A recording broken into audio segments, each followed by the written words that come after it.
Port's the ADO for the Community Area Development Organization, so they are in charge of economic stimulation activity, drawing businesses into the county. And so we discussed at length what that could and should look like.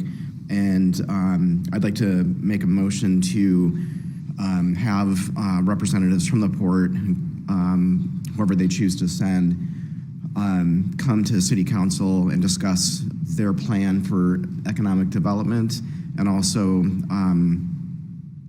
cleanup of the waterfront, just how that's working. And I want them to come and present. I also want to include in that motion that I'd like to invite a representative from Northwest Central Labor or AFL-CIO to discuss potential future labor impacts for the Port, but also for the broader community as well.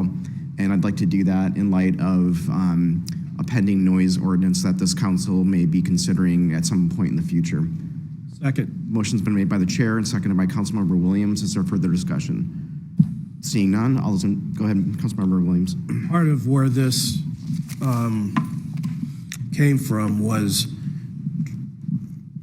at least from me, having a sense of what the total picture was regarding the development of the Port downtown.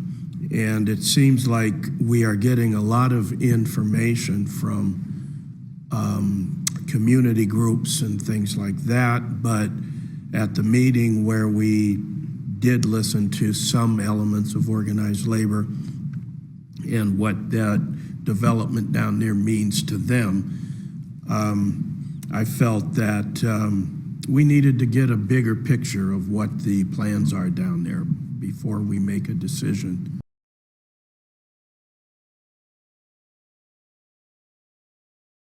On impacting that. So that's where this came from. And as Council Member Hammill, Council President Hammill said, he and I met with the Port Director. I met with the Labor Council, and just to discuss that and get their perspective on these things. So with that, I support the motion. Thank you. Councilmember Anderson. Okay, so I kind of feel a little bit that this is triggered because of ABC and especially in mention of the noise ordinance.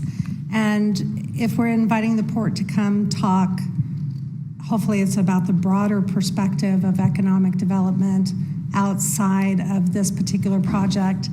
If it becomes a forum for them to justify what's been happening down there, I feel very hesitant that we're not inviting, it's a four-legged stool. You have the city, you have the Port, you have representatives of labor, but you don't have representatives of the community coming forth and talking about the impacts of some of the decisions we might be making. So it's not that I'm opposed to this, but if it does become a form of explanation and justification without necessarily hearing from the community about the impacts that have happened to their quality of life, I think we're doing a disservice because we have put up, in my opinion, these walls and not talking to some of the advocates in the community. And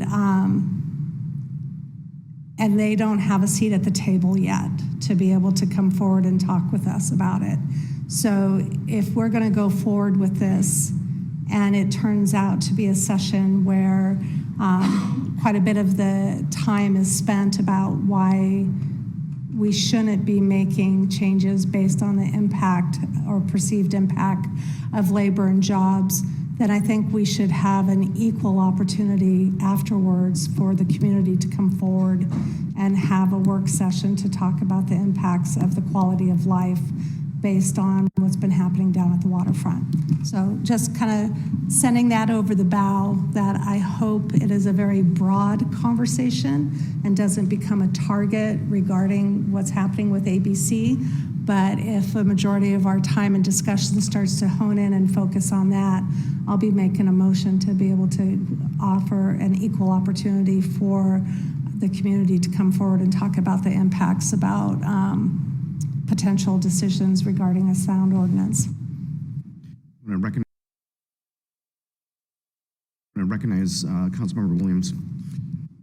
Yeah, to answer your question, Councilmember Anderson, the focus I had was the broader perspective, not the narrow perspective or the impact of ABC as a part of this broader perspective. That's what I expect to happen, to have that conversation. And I'll just say, I am hearing a lot from the people that you are speaking to via email. I've had meetings with some of them, and that group is a part of the picture, but I feel very strongly that we need the pieces of the whole picture, not just one side or the other. So my goal is that it is a broad conversation focused on the total development of that facility, not just the current company that's down there. Councilmember Lillquist. I agree. I really want to hear a broad range of discussion on economic development rather than talk about impacts of one particular business. There will be a time and a place for that particular discussion, and based on my conversations with the mayor, that time and place will include participation from a broad spectrum of viewpoints on there. So I think there's a time and a place for that specific discussion, and I wouldn't want that to take over. What I'm hearing is really a focus on economic development.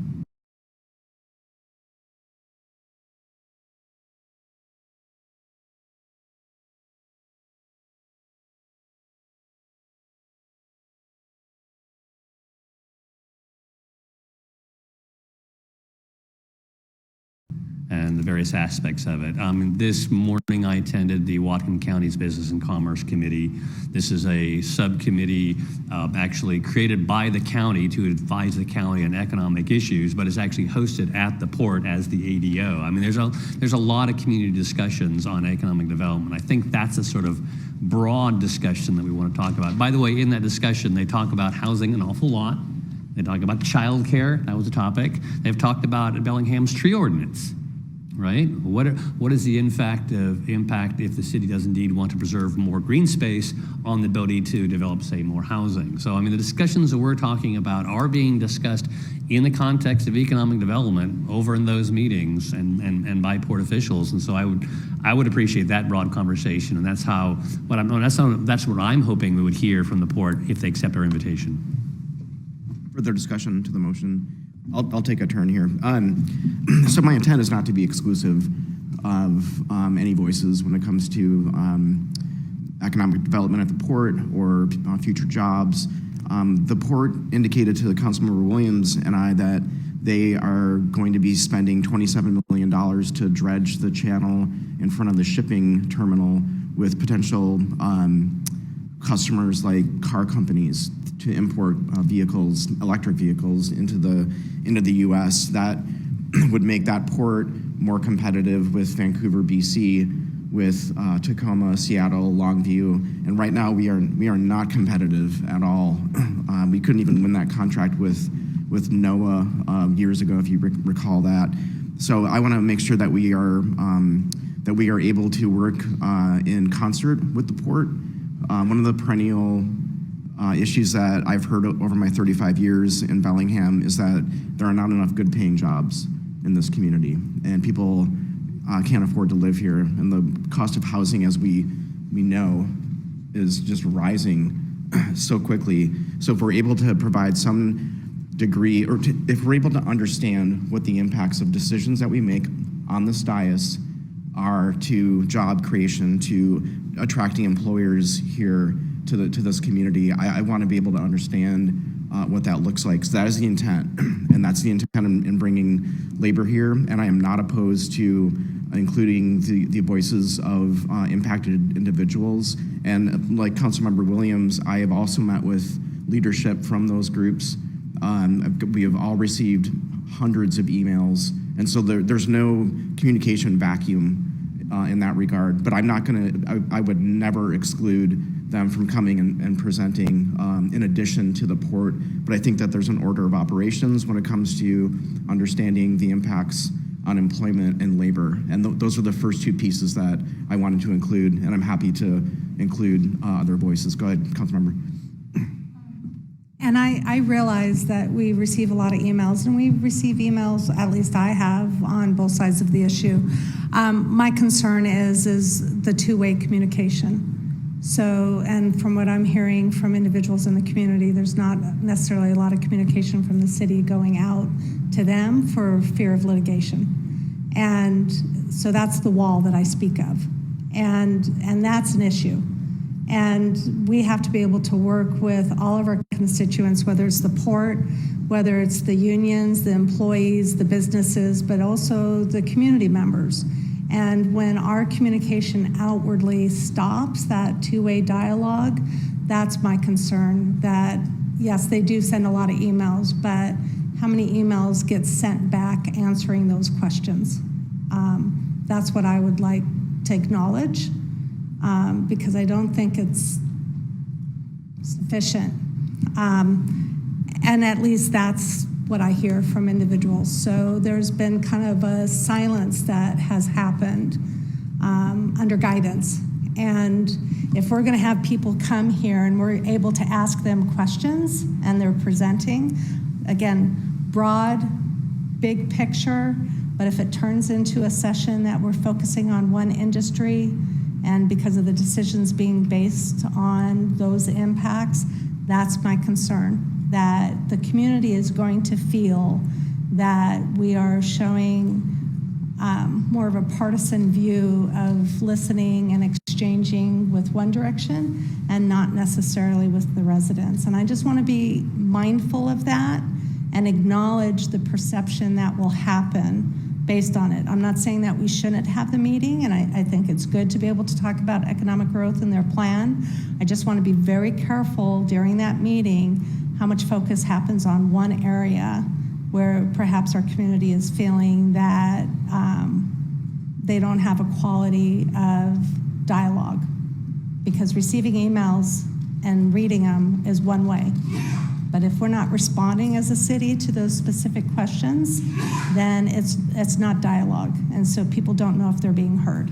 And so anyway, that's where I'm coming from. Thank you, Councilmember. City Attorney Mariner. Yeah, I just want to confirm that the staff would not bring forward this draft noise ordinance until after these work sessions with the port, labor, and maybe with the community are completed. Thank you. Go ahead, Councilmember. And how soon will those be starting? Because I don't think I know that's being discussed internally, but I wasn't sure if there was a timeline that could be shared with the community that those discussions will start up. So I would say we don't have clarity. The draft ordinance is been revised based on council input, and we're prepared to bring it forward at any time. What we're hearing is a difference in the order of operations. I think that's the conversation that's before us. And is it a community stakeholder conversation that we're convening, administration is convening, so that we're all sitting down and engaging in that robust dialogue? Or are we going through this series of presentations to council as per President Hammill's suggestion today? And so we're prepared to engage on all of those. It's just, what is council's priority for that order of operations? Further discussion? The motion's been made by the chair and seconded by Councilmember Williams to create work sessions with the port, at least two, and also with labor representation as well. All those in favor signify by saying aye. Aye.